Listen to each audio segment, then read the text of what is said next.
Hello बच्चों, welcome to Sanjeev Giri classes and welcome to pre age to account series.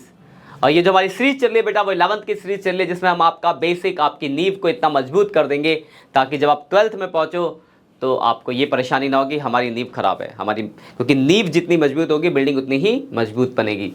तो basic fundamental आपको strong करने के लिए हमारी ये सीरीज चलाई गई है, जिसका नाम है pre age to account series. तो कोई बच्चा नया आया है तो सबसे पहले जाके प्लेलिस्ट को जाके सेव कर लो ताकि आपका कोई भी लेक्चर मिस ना हो। अब तक जो मैंने यहाँ करा दिया बेसिक, थोड़ा इंट्रोडक्शन करा दिया था, उसके बाद अकाउंट इक्वेशन करा दिया था। अभी जो आपका जनरल चल रहा है, और ये बेटा जनरल का आखिरी लेक्चर है। आज हमारा जनरल एंट्री का चैप्टर जो है वो खत्म हो जाएगा। कुछ लिमिटेड एंट्रीज रह गई है जो हमारे डिस्कस करके खत्म कर देंगे, ठीक है। लास्ट लेक्चर जो हमारा था वो ओपनिंग एंट्री का था। उससे पहले मैं आपको बता दूं, कोई भी बच्चा जो नया उसके लिए बेटा, जो भी बोर्ड पे पढ़ाता हूँ उस बोर्ड का पीडीएफ पैनल हमारे टेलीग्राम चैनल पे आता है। तो अभी तक अगर आपने उस टेलीग्राम चैनल को सब्सक्राइब नहीं करा है तो डिस्क्रिप्शन में लिंक है, जाके चैनल को पहले सब्सक्राइब कर लो ताकि आपको सारे नोट्स, सारी पीडीएफ्स आपको वहाँ मिलती रहे। इसके अलावा कोई इंपॉर्टेंट क्वेश्चंस होंगे या कुछ असाइनमेंट्स होंगे तो वो सब भी आपको उसी प्लेलिस्ट, मतलब कहते हैं टेलीग्राम चैनल पर मिलेगा। तो चैनल को सब्सक्राइब करना बिल्कुल भी मत भूलिएगा। चलिए फिर आज हम अपने चैप्टर को करते हैं एंड। जो हमारा आखिरी चैप्टर है जनरल एंट्री, मतलब इस चैप्टर का आखिरी लेक्चर है जनरल एंट्री का। तो आज हम कुछ एंट्रीज देखेंगे जो रह गई थी पेंडिंग। तो सबसे पहली एंट्री बेटा, इंटरेस्ट ऑन कैपिटल। ये सब एंट्री बहुत कम क्वेश्चन में पूछी जाती है, पर आपको एंट्री याद रहनी चाहिए। इंटरेस्ट ऑन कैपिटल की एंट्री बेटा होती है interest on capital account debit.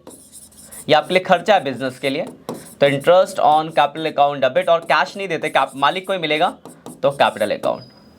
तो एंट्री होगी आपकी interest on capital account debit to capital account. अगली एंट्री आपकी इंटरेस्ट ऑन ड्राइंग। बेटा इंटरेस्ट ऑन ड्राइंग की जो एंट्री होती है, ये बिजनेस के लिए क्या एक तरह से मिलेगा, इनकम है।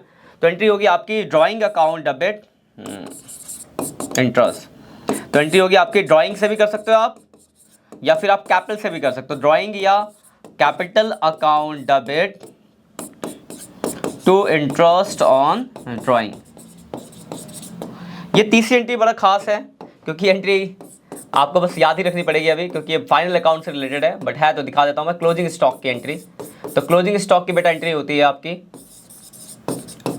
क्लोजिंग स्टॉक अकाउंट डेबिट, मतलब साल के एंड का जो स्टॉक है, टू ट्रेडिंग अकाउंट। इस एंट्री को अभी आप समझ नहीं सकते क्योंकि फाइनल अकाउंट आपने अभी पढ़ा नहीं है, तो बस आप याद रखना। तो पहली एंट्री आपकी इंटरेस्ट ऑन कैपिटल एंट्री होती है, interest on capital account debit to capital. Interest on drawing, तो ड्राइंग या capital account debit to interest on drawing. Closing stock, तो closing stock account debit to trading account. इसके अलावा कुछ और entry है बेटा। अगला, ये एंट्री बहुत खास है, ध्यान समझना बेटा। लिखा है wages paid for construction of building. और एक ऐसी और एंट्री है, wages paid for installation of machinery. देखो मैंने दो एंट्री खास लिखाने का रीजन समझना पहले इसके पीछे का, फिर मैं एंट्री लिखाऊंगा आपको। देखो नॉर्मली हम कोई वेजेस पे करते हैं, वेजेस आपका एक्सपेंस होता है, तो आप एंट्री करते हो wages account debit to cash account. लेकिन सपोज करो मैं एक बिल्डिंग बनवा रहा हूं, तो बिल्डिंग बनवाते टाइम जो भी लेबर का खर्चा है तो बिल्डिंग का पार्ट होगा। सपोज करो बिल्डिंग बनवाने में 20 लाख का मटेरियल लगा और 15 लाख रुपए लेबर का खर्चा है, तो कोई आपसे पूछेगा बिल्डिंग कितने की, तो आप बोलोगे सर 35 लाख रुपए की। मतलब क्या है कि कोई एसेट जब हम कंस्ट्रक्ट कराते हैं उस टाइम पे कोई भी लेबर वेबर का खर्चा होता है, वो उसी का पार्ट होता है एसेट्स का। तो यार कोई एसेट्स खरीदते टाइम कोई भी खर्चा होगा तो एसेट्स की कॉस्ट में जुड़ेगा, वो एक्सपेंस नहीं होगा। इसीलिए यहाँ पे वेजेस अगर आपने बिल्डिंग के कंस्ट्रक्शन में पे करा है तो ये एंट्री वेजेस से नहीं बिल्डिंग से होगी। तो आप एंट्री करोगे building account debit to cash account. वैसे ही मशीन खरीदते टाइम खर्चा किया तो मशीन में जुड़ेगा, तो machine account debit, machine account debit to, ये मशीन था ना, मिट गया, दोबारा लिख देता हूं, machine account debit to cash account. मतलब बेसिकली बेटा आप याद रखना कि कोई एसेट खरीद रहे हैं और खरीदते टाइम अगर कोई खर्चा हुआ that is a part of assets, और बाद में हुआ तो नॉर्मल खर्चा। जैसे आपने मशीनरी के इंस्टॉलेशन पे खर्चा किया तो मशीन में जुड़ेगा, machine account debit to cash. लेकिन वही मशीन के बाद में रिपेयरिंग पे खर्चा हुआ तो repair account debit to cash. तो खरीदते टाइम कोई खर्चा है तो पार्ट ऑफ एसेट्स, बाद में कोई खर्चा हुआ तो वो नॉर्मल एक्सपेंस की जो एंट्री होती है एक्सपेंस का जो नाम होगा expense account debit to cash करोगे आप। ये कराने का मतलब था इन दो एंट्रीज का। ठीक है, यहां तक क्लियर है? कोई दिक्कत परेशानी? अगर कोई भी दिक्कत हो तो आप कमेंट सेक्शन में बोलिए कि सर ये हमें परेशानी है। इसके अलावा एक ये एंट्री है, देखो हमें किसी से चेक मिलता था तो हम चेक बैंक में जमा कर देते थे, हम एंट्री करते थे बैंक अकाउंट डेबिट और तू जिससे मिला है। लेकिन मान लो आपको चेक मिला, आपने बैंक में जमा नहीं किया, check receive from Ram but not deposit into banks.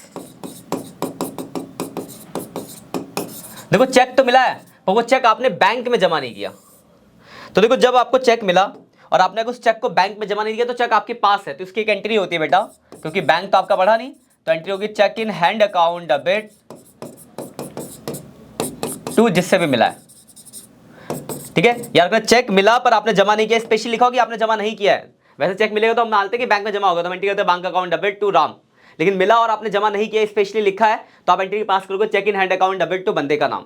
ठीक है, अब जब जमा करेंगे वही चेक हमने क्या किया, चेक ये कौन सा ऊपर वाला डिपॉजिट कर दिया बैंक में। तो जब बैंक में वो चेक हम जमा कर देंगे तो एंट्री हो जाएगी आपकी bank account debit to cheque in hand. ये बैंकिंग एंट्रीज के कुछ पार्ट है। तो चेक मिलता है और बाद में जमा करते हो, तो जब मिला तो एंट्री होगी cheque in hand account debit to बंदे का नाम, और जब जमा करेंगे तो बैंक बढ़ जाएगा bank account debit cheque in. जब इन दो एंट्री को आपस में मर्ज करो तो चेक इन हैंड कट जाएगा, एंट्री बनेगी bank account debit to Ram. But ये कंडीशन से तो याद रखना, चेक मिलता है और अगर बाद में जमा होता तो पहले आपको एंट्री पास करनी है और जब जमा करोगे तो आपको एंट्री करनी है। इसके बाद बैंक अगर आपको इंटरेस्ट दे रहा है, बैंक इंटरेस्ट या बैंक चार्ज काट रहा है, बैंक, ये एंट्री आप ऐसे भी लिख सकते हो, इसमें मैं लिख के दे रहा हूं आपको। बैंक अगर इंटरेस्ट देगा तो आपका बैंक बढ़ेगा, तो एंट्री होगी bank account debit to bank interest, या सिर्फ इंटरेस्ट भी लिख सकते हो। और अगर बैंक चार्ज काटता है तो बैंक कम होगा, तो bank charges account debit to bank. तो ये कुछ गिनी चुनी कुछ एंट्रीज रह गई थी जो कि बहुत कम क्वेश्चनों में आती है, तो उन एंट्री को भी मैंने आज अब कवर अप करा दिया। तो समझो आपकी ऑलमोस्ट सारी एंट्रीज हो चुकी है। फिर भी कोई अगर आपका डाउट्स रह जाता तो आप कमेंट सेक्शन में बोल सकते हो कि सर ये हमारा डाउट रह गया, इस एंट्री में डाउट रह गया, तो मैं आपको बता दूंगा। बाकी हमारा चैप्टर जो है जनरल एंट्री ये खत्म होता है, इसके बाद हमको एक नया चैप्टर एक नई क्लास के साथ स्टार्ट करेंगे। आज के लेक्चर को यही खत्म करते हैं। कोई भी दिक्कत हो बेटा तो आप कमेंट सेक्शन में बोलेंगे सर ये हमें परेशानी है, तो मैं आपके वो डाउट्स क्लियर करूंगा कि हाँ चलो ये दिक्कत है तो इस दिक्कत का ये सोल्यूशन है। उसके लिए आपको मैंने एक बार बताई, ये एंट्री आपको नोट करने की जरूरत नहीं। यहाँ से अगर बोल कि सर दिख नहीं रहा, आप हटे नहीं, ये वो कोई दिक्कत नहीं। टेलीग्राम चैनल पे इसका पूरा PDF आ जाएगा, तो हमारे टेलीग्राम चैनल को सब्सक्राइब करना बिल्कुल भी मत भूलिएगा बेटा। तो टेलीग्राम चैनल जो कि डिस्क्रिप्शन में लिंक है, जाके सब्सक्राइब कर लो ताकि आपको सारे नोट्स आराम से मिलते रहे। ठीक है, चलिए फिर देरी ना करते हुए आज के टॉपिक को करते खत्म, वाइंडिंग अप। और इसी के साथ आपका ये जनरल का जो चैप्टर है वो होता है बेटा खत्म। और बहुत ही ज्यादा इंपॉर्टेंट चैप्टर था क्योंकि ये बेसिक्स था, आपकी नींव थी, क्योंकि इसमें हमने पढ़ा how to record the transaction in the books of account. It is the primary books of account. चलिए बच्चों, बाय बाय।